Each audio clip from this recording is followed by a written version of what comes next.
Hello, it's the third, and in this video I'm going to be going over sum of positive, which is an 8-carry task in Code Wars.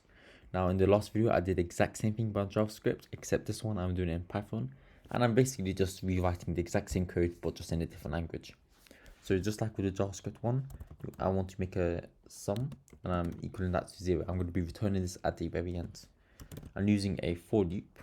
I'm doing for I, this is each iterative element in array. Array is the array of numbers which we are given, which is positive.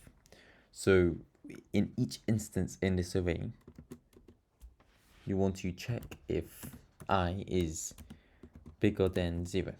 And if it is bigger than 0, you do sum plus equals I. And this just means sum plus I. So it means sum equals sum plus I. And after all of that, you want to just return sum.